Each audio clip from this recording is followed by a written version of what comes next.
Assalamualaikum warahmatullahi wabarakatuh. Perkenalkan, saya Sipamelia Putri Hidayat dengan NIM 112210507,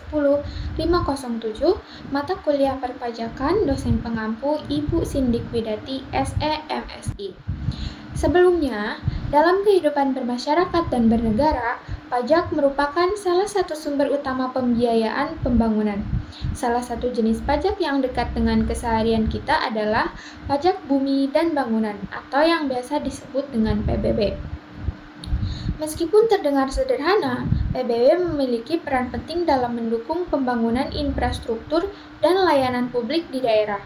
Oleh karena itu, pada kesempatan kali ini, saya akan memaparkan secara singkat namun menyeluruh mengenai pengertian, dasar hukum, perhitungan, serta peran dan tantangan dari pajak bumi dan bangunan. Semoga materi ini dapat menambah pemahaman dan kesadaran kita semua akan pentingnya pajak, khususnya PBB dalam membangun daerah yang lebih baik.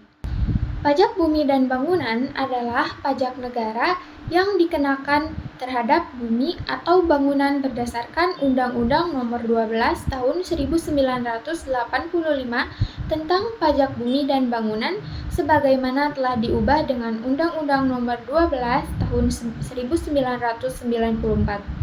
PBB adalah pajak yang bersifat kebendaan dalam arti besarnya pajak terutang ditentukan oleh keadaan objek yaitu bumi atau tanah dan bangunan. Keadaan subjek, seseorang yang membayar, tidak ikut menentukan besarnya pajak. Berikutnya di sini ada objek PBB. Objek PBB adalah bumi dan bangunan. Yang pertama yaitu bumi, permukaan bumi, tanah, dan perairan, dan tubuh bumi yang ada di pedalaman, serta laut wilayah Indonesia. Contohnya yaitu sawah, ladang, kebun, tanah, pekarangan, dan tambang. Yang kedua yaitu bangunan. Bangunan merupakan konstruksi teknik yang ditanam atau diletakkan secara tetap pada tanah atau perairan. Contohnya yaitu rumah, tempat tinggal, bangunan tempat usaha, gedung bertingkat, pusat pembelanjaan, emplasmen, pagar mewah, dermaga, taman mewah, fasilitas lain yang memberi manfaat, jalan tol, kolam renang, anjungan minyak, lepas pantai. Berikutnya, ada objek pajak yang tidak dikenakan PBB.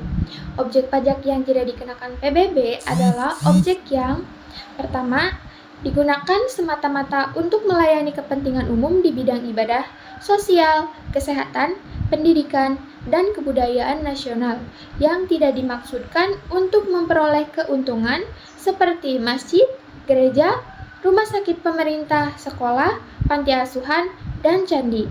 Yang kedua, digunakan untuk kuburan, peninggalan purbakala, atau yang sejenis dengan itu.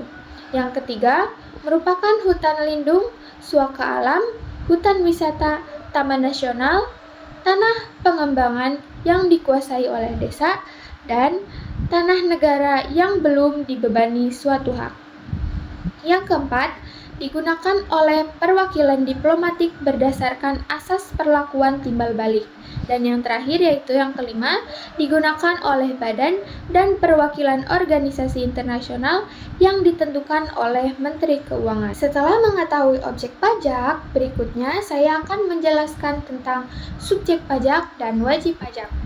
Subjek pajak merupakan orang pribadi atau badan yang secara nyata mempunyai suatu hak atas bumi, memperoleh manfaat atas bumi, memiliki bangunan, menguasai bangunan, dan memperoleh manfaat atas bangunan.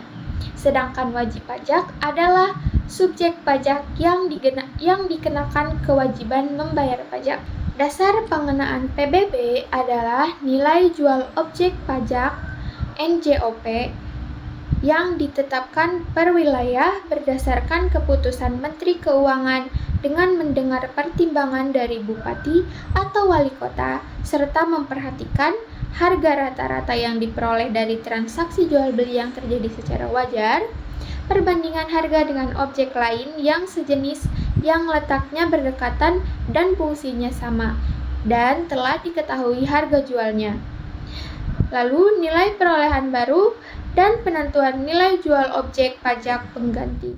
Selanjutnya, ada nilai jual objek pajak yang tidak kena pajak.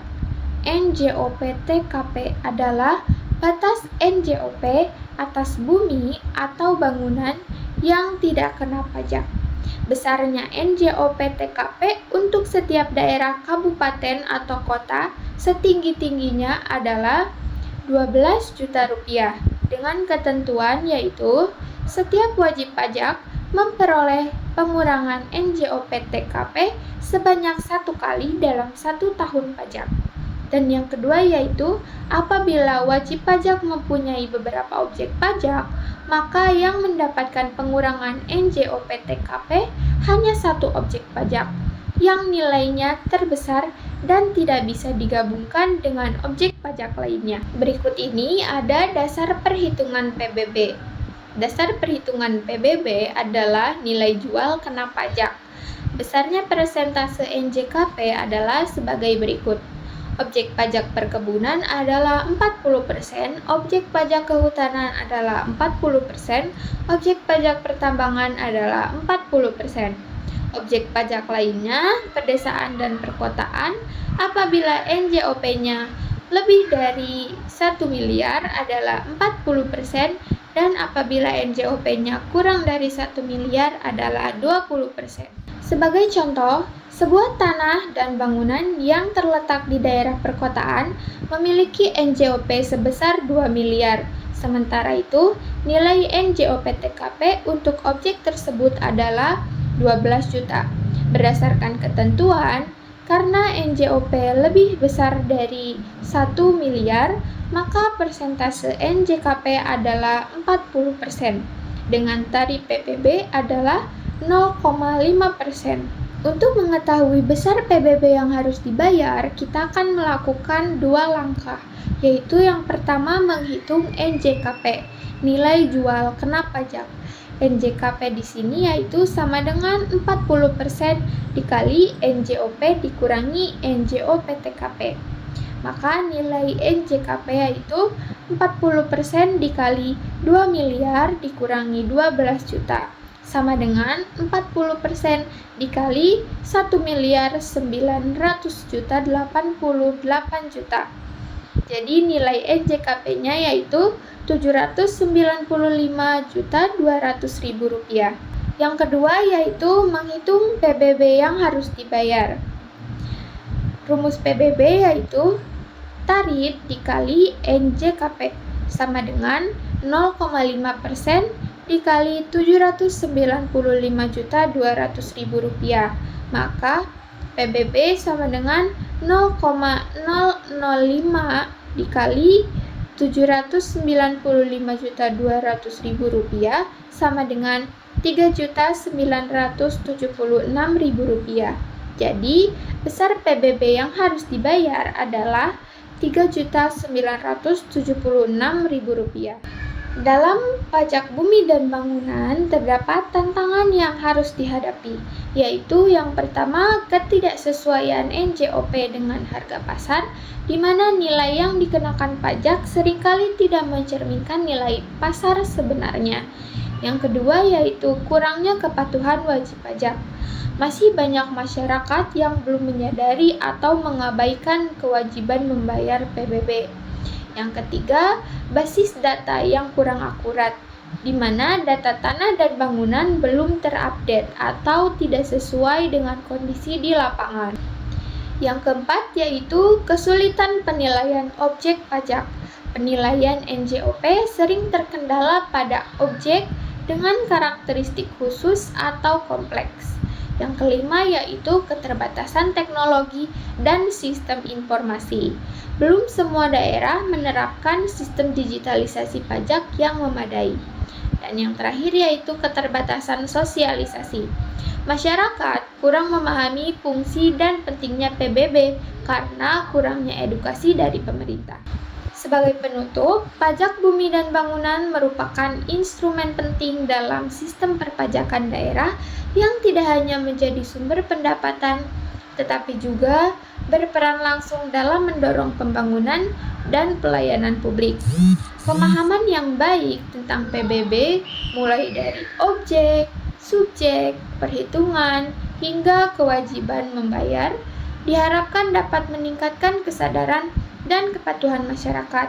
Dengan membayar PBB tepat waktu, setiap warga turut serta membangun daerahnya menuju arah yang lebih maju, tertata, dan sejahtera.